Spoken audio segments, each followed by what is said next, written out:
Hi, I'm Micaela Bagley, a postdoc at the University of Texas at Austin, and I will be talking today about a search for the brightest galaxies at redshift 9 with Hubble Space Telescope parallel observations. I'd like to begin by thanking the SOC for the opportunity to present at SAZERAC, and especially for their flexibility in allowing me to upload or record a talk when I couldn't make the live session earlier today. So to start out with a little background, the UV luminosity function provides a lot of information about ongoing star formation and the physical processes that shape galaxies. When the UV luminosity function is normalized to the knee of the halo mass function, as shown here in this figure from Finkelstein 2016, there is a mismatch at either end where there are more halos than star-forming galaxies for a given mass. This may imply that something is inhibiting star formation and therefore inhibiting the buildup of stellar masses in galaxies at both low and high masses. Focusing on the bright end, the high mass end, this inefficiency in converting gas to stars may be due to AGN feedback, perhaps dust production, and the subsequent attenuation could be luminosity dependent, or we could be seeing a changing star formation efficiency at play. Studying the evolution of the shape of the luminosity function with redshift can provide information about the redshift evolution of these processes. So looking at the evolution of the observed star formation rate density, many studies agree that there is this smooth evolution down to a redshift of about 8. But there is some disagreement about the evolution to higher redshift. Since the UV luminosity function probes recent star formation, a smooth evolution continued to those higher redshifts could imply that star formation rates evolve more slowly than the halo mass function, and that could indicate that galaxies are more efficient at converting gas into stars at these early times. The studies at these redshifts have relatively small sample sizes, and these are certainly difficult observations to conduct. So this discrepancy is not necessarily surprising, but it leaves a very exciting open question. So I'm focusing here in this project on bright galaxies for a number of reasons. They're certainly detectable in relatively shallow observations. They also play an important role in constraining the shape of the luminosity function.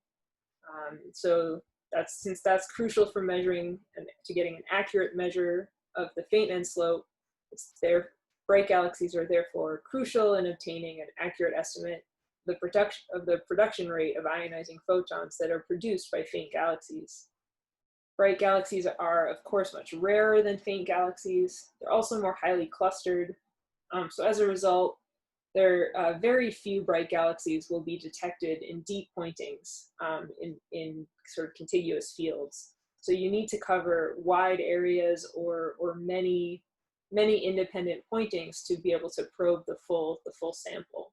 And this is where parallel observations come in.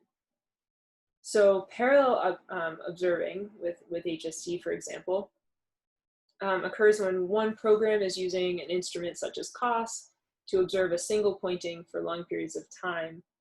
We can sort of turn on another instrument, such as with CAM3, to observe wherever it happens to be pointing. So this observing mode allows for hundreds of observations to be taken in completely uncorrelated pointings.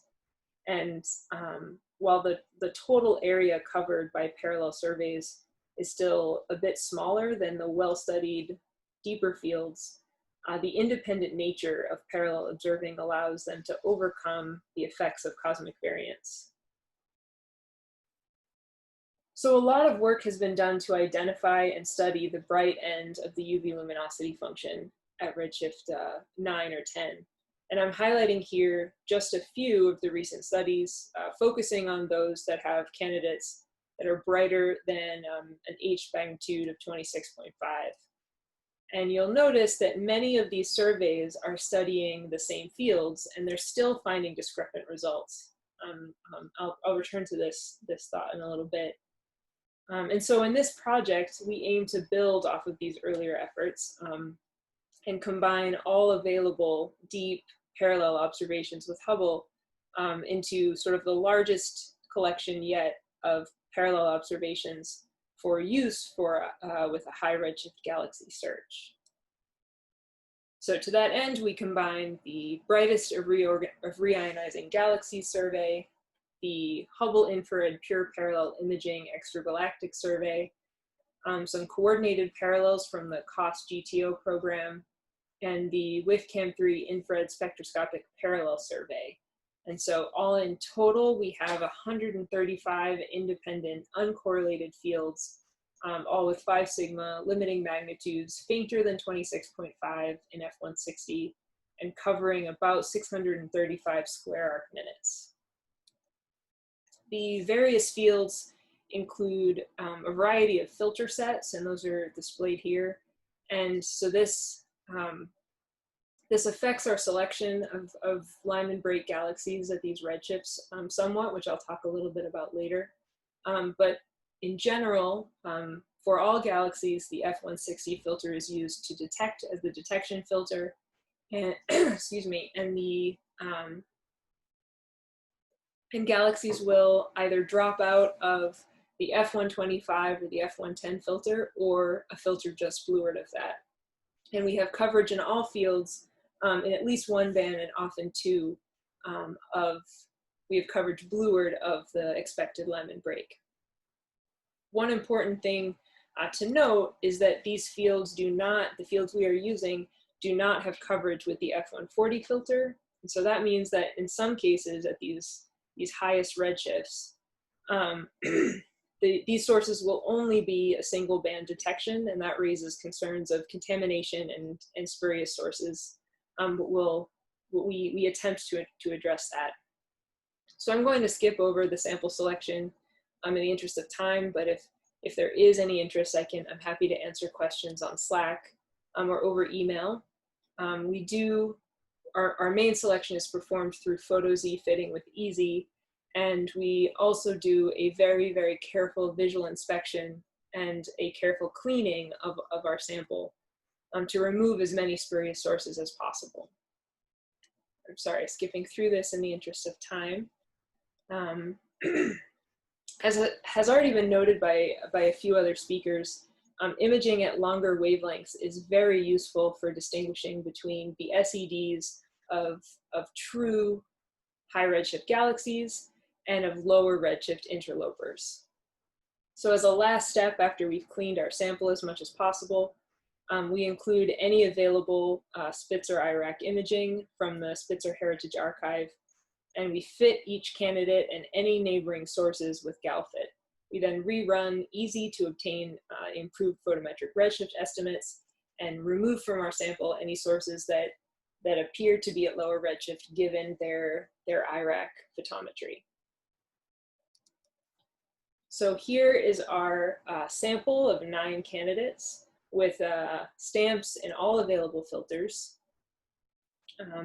And in the upper right-hand corner is the redshift distribution of this sample. So there are 4 at sort of lower redshifts, lower than redshift 9.5, and 5 candidates towards higher redshifts. And these redshifts are the best photometric redshifts that we've established with EZ.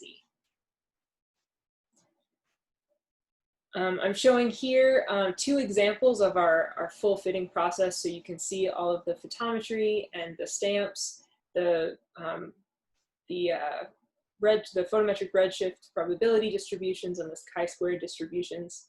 You can see that in one case, the photometric redshift doesn't really change. In the bottom case, does not really change significantly when adding IRAC in. But in the top case, you can see that the addition of the IRAC imaging reduces the part of the photometric redshift probability distribution that is at lower redshift. So in this case, the IRAC photometry has helped improve our confidence in the high redshift nature of this source. So this brings us back to looking at the bright end of the UV luminosity function, redshift 9. And here I am showing our preliminary results just for 2 redshift bins and putting them in the context of all of these other results, please do note that these results are preliminary, as we have, there's a few steps we have yet to take. We haven't corrected these sources yet for magnification bias.